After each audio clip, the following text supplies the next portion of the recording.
오늘 우리에게 주시는 성경 말씀은 신약 사도행전 18장 23절로부터 28절까지입니다.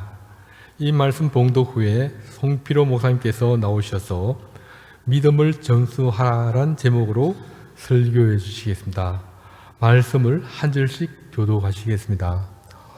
얼마 있다가 떠나 갈라디아와 브루기아 땅을 차례로 다니며 모든 제자를 굳건하게 하니라. 그래서 난 아볼로라 하는 유대인이 에베소서에 이르니 이 사람은 언변이 좋고 성경에 능통한 자라. 그가 일찍이 주의 도를 배워 열심으로 예수에 관한 것을 자세히 말하며 가르치나 요한의 세례만 알 따름이라. 그가 회당에서 담대히 말하기 시작하거늘 브루스길라와 아골라가 듣고 데려다가 하나님의 도를 더 정확하게 풀어 이르더라. 아볼로가 아가야로 건너가고자 하므로 형제들이 그를 격려하며 제자들에게 편지를 써 영접하라 하였더니 그가 감에 언어로 말미암아 믿은 자들에게 많은 유익을 주니 이는 성경으로서 예수는 그리스도라고 증언하여 공중 앞에서 힘있게 유대인의 말을 이김이러라. 아멘. 제가 먼저 기도하겠습니다. 하나님 아버지, 오늘도 함께 주신 말씀의 은혜를 상고해 보고자 합니다. 성령님께서 이 시간 우리의 마음을 온전히 주관해 주셔서 전하는 자나 듣는 자가 주님 발 앞에 앉아 귀를 기울이던 마리아처럼 겸손하고 순종하는 마음을 주옵소서. 이 시간을 온전히 주님께 의탁하오며 예수님의 이름으로 기도합니다. 아멘. 23절은 이렇게 시작합니다. 얼마 있다가 떠나. 자, 어디에 있다가 떠났다는 말일까요? 2차 선교 여행을 마친 후에 선교 본부였던 안디옥 교회에 얼마 동안 머물다가 드디어 제3차 전도여행을 떠났다는 말입니다. 많은 성경학자들은 안디옥에서 바울이 대략 1년 정도 머물렀을 것이다, 그렇게 추측합니다. 얼마 있다가 떠났다는 말씀에서 우리가 한 가지 알 수 있는 사실은 바울은 결코 안주하는 삶을 살지 않았다는 것입니다. 우리는 쉽게 안주합니다. 그리고 안주하고 싶어 합니다. 집 떠나면 고생이란 말이 있는 것처럼 떠나는 것을 일상으로 삼는 사람은 흔치 않습니다. 혹자는 이렇게 반문할 수 있습니다. 바울은 독신이기 때문에 처자식이 있는 우리보다 떠나는 것이 훨씬 자유롭지 않았을까, 그렇게 생각할 수 있겠습니다만은 창세기에 나오는 이 족장들 아브라함, 이삭, 야곱은 가족들을 데리고 떠나는 삶이 일상이었습니다. 물론 그들의 생활 방식이 노마드, 즉 유목민의 생활이기도 했지만 그보다 더 근본적인 이유가 있었습니다. 히브리서에서 이렇게 말씀합니다. 이 사람들은 다 믿음을 따라 죽었으며 약속을 받지 못하였으되 그것들을 멀리서 보고 환영하며 또 땅에서는 외국인과 나그네임을 정언하였으니 그들이 이같이 말하는 것은 자기들이 본향 찾는 자임을 나타냄이라. 믿음의 조상들은 이 땅에 살면서도 이 땅이 아닌 영원한 본향의 소망을 두었습니다. 우리가 살아가는 동안 어디에 소망을 두느냐에 따라서 전혀 다른 방식의 삶을 살아가게 됩니다. 성경은 이 땅에서 우리가 살아가는 삶의 신분이 외국인과 나그네이다라는 것을 강조하고 있습니다. 즉 우리가 이곳이 영원히 살 본향이 아니라는 것을 늘 강조하고 있습니다. 내가 태어나고 자란 이 땅의 고향은 시간이 지나면서 전혀 다른 모습으로 바뀌기 마련입니다. 오랜 전 제가 대여섯 살 정도 되었을 때 살았던 고향을 한번 가본 적이 있습니다. 6.25 전쟁 때 가장 격렬한 전투가 벌어졌던 장소 중 하나인 다부동이라는 곳입니다. 어릴 때 제 기억은 거의 남아있지 않은데 유독 그곳에서 살았던 몇몇 기억은 마치 어제 일어난 일처럼 너무나 생생해서 늘 제 마음속에 향수를 불러일으키곤 했습니다. 한 번은 마음먹고 가족들을 데리고 가본 적이 있습니다.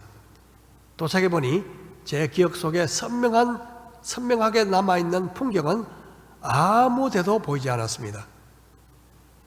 다행히 집 가까이 있던 초등학교는 남아 있었습니다. 들어가 보니까 마침 숙직하던 선생님이 계시더군요. 그분에게 제가 어릴 때 제 아버지가 이 학교 선생님이었다 그렇게 하니까 놀라면서 대략 연도를 추정해서 컴퓨터에서 학교 자료를 검색하는데 마침 눈에 익은 사진 하나가 들어왔습니다. 바로 저희 집에 있는 사진인데요. 교직원들끼리 함께 찍은 빛바랜 흑백 사진이었습니다. 이런저런 이야기를 나눈 뒤에 아쉬운 마음으로 작별하고 밖에 나와보니 마침 그 동네 어르신들이 더위를 피해서 옹기종기 모여 이야기를 나누고 있었습니다. 제가 발을 걸어보니 그분들은 제가 아주 어렸을 때 그 학교 초등학교를 다녔던 분들이었습니다. 염소젖을 직접 손으로 짜서 병에 담아 제 고사리 같은 손에 들려주시던 그 교장 선생님을 그들은 너무나 잘 알고 있었습니다.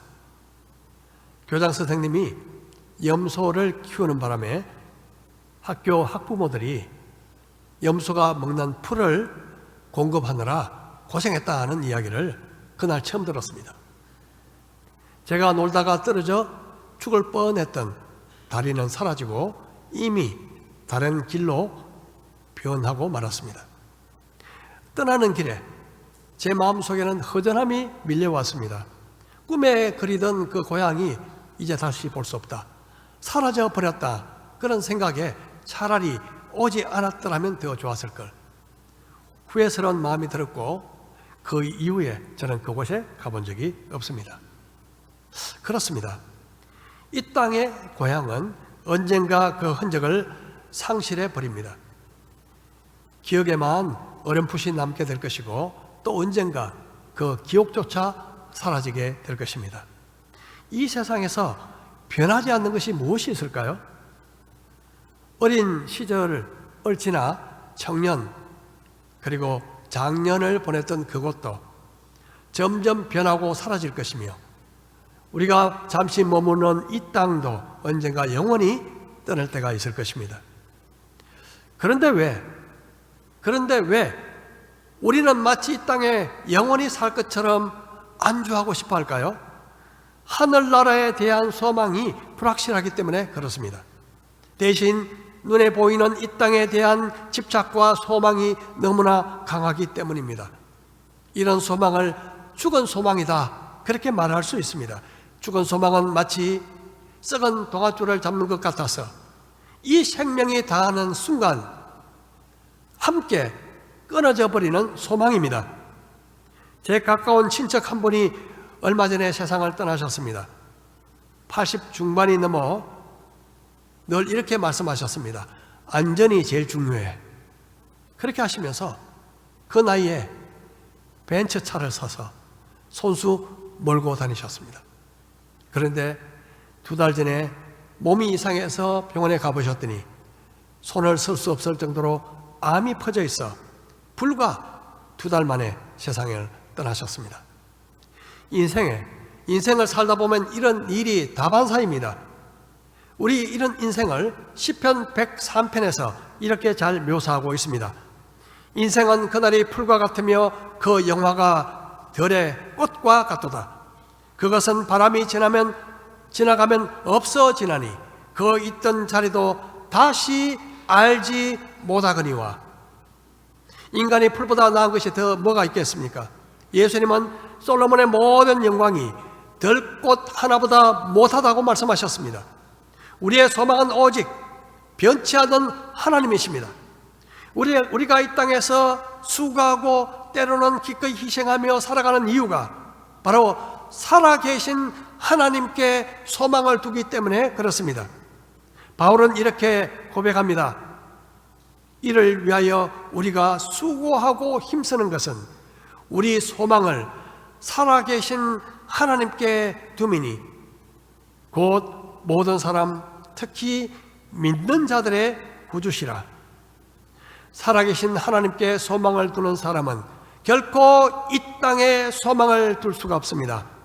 우리가 살면서 환난 중에도 감사하고 고난 중에도 기뻐할 수 있는 이유는 하나님께 나의 모든 소망을 걸고 있기 때문에 그렇습니다.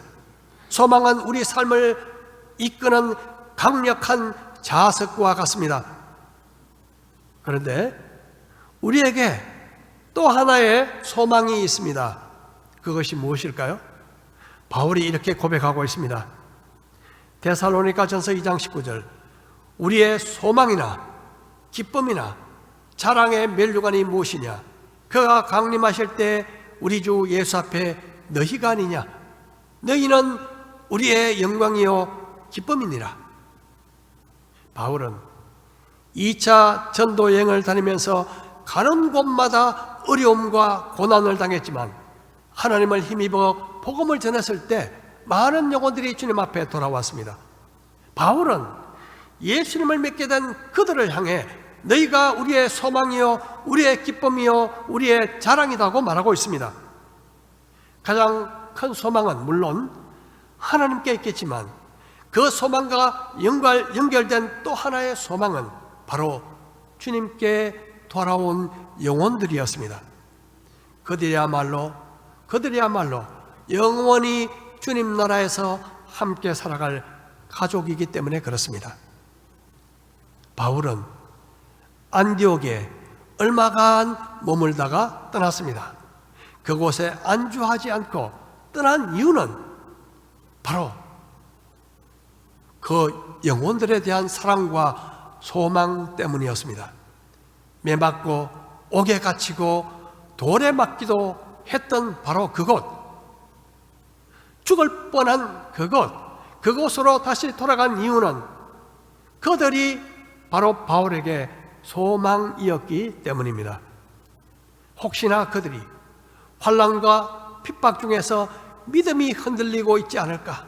어떻게 하면 그들이 그리스도 예수 안에서 믿음이 견고하게 세워질 수 있을까라는 염려 섞인 간절한 열망이 바울의 발길을 그곳으로 다시 향하게 했습니다. 이 시간 바울이 지나온 제1차 그리고 2차 전도 여행 그 행선지를 다시 한번 보겠습니다. 먼저 1차 선교 여행을 다녔던 지역입니다. 오늘날 튀르키예 지역이고 2000년 전 로마 제국 시대에는 소아시아라는 지역이었습니다. 1차 선교 여행의 중요한 의미는 유대인 중심의 선교에서 이방인 선교로 뛰어넘었다는 것입니다. 즉 예루살렘 중심으로 유대인 대상으로 이루어지던 전도가 드디어 지역과 대상을 뛰어넘어 이방인 선교로 이동하게 되었다는 것입니다. 그 출발지가 바로 시리아 지방에 있는 안디옥이었습니다. 제1차 전도 여행은 보시다시피 소아시아 중심으로 이루어졌습니다. 자, 다음 2차 전도 여행을 다녔던 행로입니다. 먼저 1차 전도 여행 때 다녔던 갈라디아와 부르기아 붉은 원으로 표시되어 있죠. 바로 저 지역을 순서대로 다니게 됩니다. 바울은 이 지역을 먼저 돌아보고 그 다음에 소아시아 북쪽으로 가기를 원했지만 하나님이 막으셨습니다. 그리고 밤중에 마게도니아인이 나타나 우리를 도우라는 환상을 보고 주님의 인도하심으로 확신하고 마침내 마게도냐로 건너가게 되죠. 그리고 오늘날 그리스에 속한 빌립보, 데살로니가, 베레아를 거쳐 마침내 아덴으로 내려가게 되는데, 이동하게 된 계기는 박해였습니다. 바울은 쫓겨나다시피 아덴으로 내려가고 거기서 다시 고린도로 건너가 1년 반 정도의 사역을 마치고 소아시아에 있는 에베소에 잠깐 들렸다가 안디옥으로 돌아가면서 2차 전도여행이 마무리됩니다. 그럼 3차 전도여행은 어디로 가게 될까요?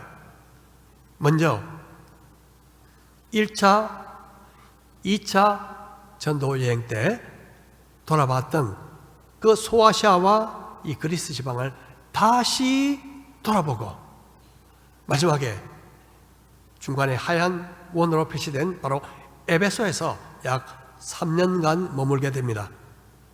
그럼 3차 전도여행의 목적은 과연 무엇이었을까요? 다시 23절을 보겠습니다. 얼마 있다가 떠나 갈라디아와 브루기아 땅을 차례로 다니며 모든 제자를 굳건하게 하니라. 목적이 뭘까요? 그가 이미 다녔던 곳을 다시 방문하여 제자들을 굳건하게 하기 위해서였습니다. 무엇을 굳게 했다는 말일까요? 예수님은 베드로에게 이렇게 말씀하십니다. 그러나 내가 너를 위하여 내 믿음이 떨어지지 않기를 기도하였노니 너는 돌이킨 후에 내 형제를 굳게 하라. 무엇을 굳게 하라고요? 믿음을. 바울이 이미 전도한 지역을 다시 방문한 이유는 그들의 믿음을 굳게 세워주기 위해서였습니다. 당시 전도받고 예수님을 믿은 초대교회 성도들은 심각한 박해에 노출되어 있었습니다. 그들에게는 그 모든 어려움을 견뎌 나갈 믿음이 필요했습니다. 오늘날 예수 믿는다고 박해하는 경우는 잘 없습니다. 단지 오늘날 우리 세상에는 너무나 많은 유혹들이 있습니다. 여러분, 박해와 유혹은 마치 동전의 양면과 같습니다. 둘 다 믿음 생활에 위협적입니다. 우리의 대적 사탄은 우리를 넘어뜨리려고 우는 사자처럼 두루 다니며 삼킬 자를 찾고 있습니다. 이런 세상에서 믿음을 굳게 하고 살아가기란 쉽지 않습니다. 주님의 도우심이 절대적이지만 서로 간의 권면과 위로도 필요한 것입니다. 바울은 데살로니가 성도들에게 이렇게 권면합니다. 또 형제들아, 너희를 권면하노니 게으른 자를 건기게 하며 마음이 약한 자들을 격려하고 힘이 없는 자들을 붙들어주며 모든 사람에게 오래 참아라. 여기서 게으른 자는 주로 자기가 해야 할 일을 하지 않고 남의 신세를 지고 살아가는 사람을 말합니다. 그들을 권계하라고 하는데, 이 권계라는 뜻은 스스로 일을 할 수 있도록 따끔하게 경고하고 충고하라 하는 뜻입니다. 다음에 마음이 약한 자는 슬픔에 빠져 있거나 낙심해 있는 자들을 말합니다. 이런 자들을 꾸짖거나 경고하면 역효과입니다. 이런 사람들은 도리어 힘을 북돋아주고 격려해 주어야 합니다. 일어설 수 있도록 말이죠. 마지막으로 힘이 없는 자는 믿음이 약한 자들입니다. 감당하기 어려운 시련과 어려움을 만났을 때 하나님의 선하심을 의심하고 믿음이 약해지는 경우가 종종 있습니다. 이때는 그를 찾아가 기도해주고 말씀으로 권면하면서 믿음을 갖도록 붙들어 줘야 하는 것입니다. 얼마 전에 한 형제를 만난 적이 있습니다. 학교 교사였던 그는 제게 수십 년이 지났지만 그때 일을 결코 잊을 수 없다고 제게 몇 번이나 말했습니다. 자기가 군대에 있을 때였습니다. 대학원을 마치고 늦게 나이가 들어 군에 입대한 터라 군 생활에 적응하는 일에 굉장히 어려웠던가 봅니다. 제가 군에 있을 때 마침 그가 전방 가까이 있다는 소식을 제가 들었습니다. 제가 직접 돌보던 형제는 아니었지만 아무래도 제가 가까이 있으니 한번 방문해 보는 것이 좋겠다는 생각이 들었습니다. 요즘처럼 쉽게 연락할 수 있는 상황도 아니고 어디에 있는지도 제가 알지 못했기 때문에 오직 부대 위치만 알고 버스를 타고 찾아갔습니다. 면회 갔죠. 다행히 바짝 여윈 그를 만날 수가 있었습니다. 조금만 늦었더라도 부대가 최전방 철책선 쪽으로 이동해야 되었기 때문에 저를 만나지 못했을 거라 그렇게 이야기했습니다. 아무튼 힘들고 연약해 있을 때 저와의 그 짧은 만남이 생수와 같은 격려와 위로가 되었던가 봅니다. 저는 짧게 방문하고 곧 잊어버렸지만 그에게는 평생 잊지 못할 힘이 된 기억으로 남게 된 것입니다. 1차 전도 여행 때 바울이 전도하다가 돌에 맞아 성 밖으로 내침을 받았을 때 사람들은 그가 죽은 줄 알았습니다. 하지만 그는 다시 일어났습니다.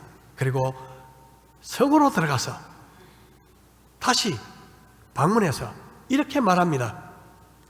제자들의 마음을 굳게 하여 이 믿음에 머물러 있어라 권하고 또 우리가 하나님의 나라에 들어가려면 많은 환난을 겪어야 할 것이라 하고 그가 전도한 곳의 교회들은 여전히 믿음이 연약한 상태였습니다. 그는 그곳을 다시 돌면서 게으른 자를 권계하고 마음이 약한 자를 격려하고 힘이 없는 자들을 붙들어 주었습니다. 여러분, 중요한 것은 건물을 세우는 것이 아니라 사람을 세우는 것입니다. 간혹 만나는 어떤 선교사들은요, 제가 몇 년 만에 어디서 교회를 몇 개 세웠습니다, 이렇게 말하더군요. 교회를 세웠다는 것은 보통 예배당 건물을 세웠다는 말로 들립니다. 안타까운 일은 오늘날 헌신적인 선교 후원금으로 세워진 많은 교회 건물들이 버려진 채 현지인들의 창고로 사용되고 있다는 사실입니다. 세워야 할 것은 교회 건물이 아니라 사람입니다. 건물을 세우는 일은 돈이 있으면 되지만 사람을 세우는 일은 돈이 아니라 사랑과 인내와 많은 기도와 많은 눈물과 많은 시간이 요구되는 일입니다. 에베소에서 바울이 한 일은 바로 이것이었습니다. 에베소는 2차 전도 여행 때 바울이 잠깐 들렀던 곳입니다. 그때 그곳 회당에서 복음을 전했지만 예루살렘을 향해 떠나는 일정으로 인해서 그곳에 계속 머물지 못했습니다. 그곳의 사람들은 바울에게 이곳에 오래 있어 달라고 요청했지만 그는 하나님의 뜻이면 다시 돌아오겠다고 말하면서 떠났습니다. 이제 바울은 2차 전도 여행 때 전도한 곳을 돌아보면서 드디어 에베소로 향하게 됩니다. 오늘 마지막 본문은 바울이 에베소에 도착하기 전에 그곳에 있던 한 인물에 대한 이야기가 등장합니다. 바로 아볼로입니다. 아볼로에 대해서 이렇게 소개하고 있습니다. 알렉산드리아에서 난 아볼로라 하는 유대인이 에베소에 이르니 이 사람은 언변이 좋고 성경에 능통한 자라. 그가 일찍이 주의 도를 배워 열심으로 예수에 관한 것을 자세히 말하며 가르치나 요한의 세례만 알 따름이라. 아볼로 이야기는 바울의 3차 전도 여행 도중에 바울이 직접 관여되지 않은 에피소드입니다. 이 알렉산드리아는 북아프리카에 있습니다. 오늘날 이집트의 도시죠. 알렉산드리아는 주전 300년경 알렉산더 대왕이 이집트를 점령한 뒤 자기 이름을 따라 세운 도시고, 유명한 그리스 수학자 유클리드 아시죠? 유클리드가 활동한 곳이며 교육과 철학의 중심지였고, 예수님께서 오시기 200년 전에 구약 성경을 헬라어로 번역한 70인경이 만들어진 곳도 바로 이곳이었습니다. 로마 제국 때 로마 다음으로 큰 도시였고, 오늘날 이집트에서도 두 번째로 큰 도시입니다. 당연히 아볼로는 이곳에서 다양한 학문들을 섭렵했을 것입니다. 고향 알렉산드리아를 떠나 에베소로 온 그는 성경에 대해 박식했을 뿐만 아니라 언변이 좋았는데, 언변이 좋았다는 말의 원뜻은 유식하다, 말을 아주 잘한다 라는 뜻을 갖고 있습니다. 그는 어릴 때부터 주의 도를 배워 예수님에 대한 이야기를 열심으로 가르치고 있었습니다. 예수님에 관한 이야기입니다. 그런데 불완전한 것이 있었습니다. 그것은 그가 요한의 세례만 알고 있었다는 것이죠. 오늘날 보면요, 모태 신앙인데, 그래서 어릴 때부터 교회를 다녔고 성경에 대한 지식도 아주 박식하고 아는 것도 많고 청년부 회장도 했고 아주 열심히 있고 유능한 일꾼으로 보이는데, 뭔가 한 가지 빠진 것이 있는 사람을 드물게 만납니다. 주님을 인격적으로 만난 처음이 없는 현대판 아볼로입니다. 세례요한은 일찍이 군중들에게 이렇게 전했습니다. 나는 너희로 회개하게 하기 위하여 물로 세례를 베풀거니와 내 뒤에 오시는 이는 나보다 능력이 많으시니 나는 그의 신을 들기도 감당하지 못하겠노라. 그는 성령과 불로 너에게 세례를 베푸실 것이요. 요한의 세례는 회개의 세례입니다. 이 회개의 세례만으로 부족합니다. 성령의 세례가 필요합니다. 사도행전 26장을 더 보겠습니다. 그가 회당에서 담대히 말하기 시작하거늘 브리스길라와 아굴라가 듣고 데려다가 하나님의 도를 더 정확하게 풀어 이르더라. 회당에서 아볼로의 설교를 듣고 있던 이 브리스길라와 아굴라는 그의 가르침 속에서 뭔가 하나 빠진 것을 간파했습니다. 그는 아볼로를 데려다가 개인적으로 말씀을 더 정확하게 풀어 가르쳤습니다. 아볼로는 예수님의 십자가의 죽으심과 부활, 그리고 성령의 선물에 대해서 잘 알지 못했을 것입니다. 브리스길라와 아굴라는 분별 있고 사려 깊게 행했습니다. 아볼로에게 공개적으로 부족한 것을 지적하거나 비난하지 않았습니다. 사적으로 만나 그를 도왔습니다. 아마도 그의 집에 초대했을 것입니다. 아볼로도 어떻게 보면 굉장히 겸손한 사람입니다. 학식이 많고 그리고 재능이 많은 설교자가 평신도에게 귀를 기울이고 배운 것입니다. 낮은 곳에 물이 채워지듯이 자신을 낮추는 사람이 많이 배우는 법입니다. 아볼로가 브리스길라와 아굴라로부터 겸손히 귀를 기울이고 배운 결과는 놀라웠습니다. 27절, 아볼로가 아가야로 건너가고자 하므로 형제들이 그를 격려하며 제자들에게 편지를 써 영접하라 하였더니 그가 가매 은혜로 말미암아 믿은 자들에게 많은 유익을 주니 이는 성경으로서 예수는 그리스도라고 증언하여 공중 앞에서 힘있게 유대인의 말을 이김이러라. 아볼로는 아가야로 건너갑니다. 아가야가 어디죠? 거기에 어떤 도시가 있죠? 아마 아시면서도 답을 안 하시는 것 같은데요. 바로 고린도입니다. 아볼로가 이 바울이 2차 전도 여행 때 1년 반 사역했던 바로 고린도, 그 고린도로 건너가고자 할 때 형제들은 추천서를 써주었고, 그곳에 건너간 아볼로는 사역에 큰 기여를 했습니다. 아볼로의 사역에 얼마나 영향력이 있었던지요. 아볼로 팬이 생겼습니다. 팬클럽. 그 고린도 교회에 분쟁이 생겼을 때 그 가운데 아볼로를 추종하는 아볼로파가 생길 정도였습니다.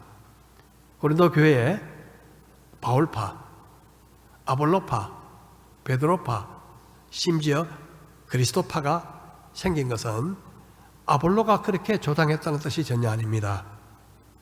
미성숙한 고린도 교인끼리 잘못해서 그런 일이 생긴 거죠. 여러분, 미성숙하면요 분쟁이 쉽게 생깁니다. 교회에서 많이 분쟁이 생기는 이유는 뭘까요? 미성숙한 성도들이 많기 때문에 그렇습니다. 미성숙하면요 파당이 생깁니다. 목사파, 장로파, 집사파, 이런 일은 결코 하나님의 교회에서 일어나서는 안 될 일입니다. 바울은 고린도에서 아볼로의 그 사역, 아볼로가 한 사역에 대해서 이렇게 말합니다. 고린도전서 3장 6절, 나는 심었고 아볼로는 물을 주었으되 오직 하나님은 자라나게 하셨나니 그런즉 심는 이나 물 주는 이는 아무것도 아니로되 오직 자라게 하시는 이는 하나님뿐이니라. 바울은 심었고 아볼로는 물을 주었으나 자라나게 하시는 분은 오직 하나님이시라고 말씀합니다. 우리는 죽었다가 깨어나도 우리 힘으로 식물을 자라나게 할 수 없습니다. 그저 우리가 할 수 있는 일은 심고 물 주는 일이죠. 그렇게 하면 저절로 자라납니다. 저절로 자라납니다. 이것을 은혜라고 합니다. 아볼로가 은혜를 받기 전까지는 뭔가 빠진 듯한 사역자였습니다. 하지만 그가 예수 그리스도의 죽으심, 부활, 성령님을 알고 난 후에는 완전히 달라졌습니다. 많은 사람들에게 유익을 끼치는 사역자가 된 것이죠. 오늘날 이런 일꾼들이 필요합니다. 복음을 정확히 알고 성령의 능력을 알고 성령의 능력을 의지하며 말씀을 전하는 일, 연약한 자를 믿음으로 살도록 돕는 것, 이것은 사역자들만이 하는 일이 아닙니다. 우리 모두가 해야 할 일인 것입니다. 바울이 2차 전도여행 끝 무렵 에베소를 떠날 때 1년 반 함께하던, 그리고 가르치고 훈련했던 이 브리스길라 아굴라 부부를 그곳에 남겨두고 돌아왔었습니다. 이 남겨진 브리스길라와 아굴라 부부는요 마침 에베소에 온 아볼로를 가르쳤습니다. 핵심적인 진리를 배우고 깨달은 아볼로는 다시 고린도로 건너가서 말씀을 전하고 믿음을 세우는 일에 헌신했습니다. 바울이 한 일, 브리스길라와 아굴라가 한 일, 아볼로가 한 일, 이들이 공통적으로 한 일은 믿음을 굳게 세우는 일이었습니다. 물론 이 모든 일은 주님이 하시죠. 하나님이 하시는 일입니다. 하지만 심고 물 주는 일을 우리에게 맡기셨습니다. 누가요? 하나님께서. 이 일은 우리를 함께 일하는 동력자로 부르신 하나님이 우리에게 맡기신 놀라운 영광의 직분입니다. 우리가 예수님을 믿고 나면 삶의 방식에 혁명적인 변화가 일어납니다. 믿기 전에는 보이는 것을 따라, 보는 것을 따라 살아갔지만 믿은 후에는 보이지 아니하시는 하나님을 믿는 믿음으로 살아가게 됩니다. 이 믿음은 단지 믿고 천국 가는 믿음뿐만 아니라 매일매일 일상에서, 직장에서, 가정에서, 어디서나 주님과 말씀을 굳게 의지하고 살아가는 믿음을 말합니다. 사실 우리에게는 어떤 어려움이 와도 굴하지 않는 굳센 믿음이 필요합니다. 우리 모두에게. 앞으로 우리에게 어떤 환난이나 어려움이 닥칠지 아무도 모릅니다. 갈수록 하나님께 대한 사랑도 식어지고 믿음도 약해지는 현대를 우리는 살아가고 있습니다. 그래서 주님께서는 이 땅에 다시 오실 때 이 세상에서 믿음을 보겠느냐라고 말씀하셨습니다. 여러분, 예수님이 우리를 위해서 십자가에 죽으시고 우리 죄를 위해서 십자가에 죽으시고 부활하신 사실을 믿으십니까? 성령님이 우리 마음에 계신 것을 믿으십니까? 예, 점점 아멘 소리가 커지고 있습니다. 의인은 오직 믿음으로 살아간다는 사실을 믿으십니까? 아멘. 여러분, 아멘이라고 응답하셨다면 하나님의 은혜라고 믿습니다. 마지막으로 히브리서 말씀을 보겠습니다. 하나님의 말씀을 너희에게 일러주고 너희를 인도하던 자들을 생각하며 그들의 행실의 결말을 주의하여 보고 그들의 뭐를 본받으라고요? 그들의 믿음을 본받으라. 하나님의 일꾼이 해야 할 역할은 하나님의 말씀을 가르치고 인도하는 일뿐만 아니라 믿음으로 살아가는 삶의 본을 보이는 것입니다. 여러분, 이 본을 보인다는 것은요, 말씀을 단지 지식적으로 가르치는 일보다 훨씬 어려운 일입니다. 이것 때문에 힘들어할 때가 너무나 많습니다. 사역자들은요. 하지만 가르치는 일보다 훨씬 중요한 일입니다. 믿음으로 살아가는 삶의 본. 여러분, 우리 모두에게 사명이 있다면, 우리 자녀에게, 다음 세대에게, 이웃에게, 심지어 해외에 있는 사람들까지 그들에게 믿음을 전수하는 것입니다. 바울이 브리스길라와 아골라에게 했듯이, 그리고 브리스길라와 아골라가 아볼로에게 했듯이, 그리고 아볼로가 고린도에 건너가 고린도 교회 성도들에게 그렇게 했듯이 믿음을 전수하는 것.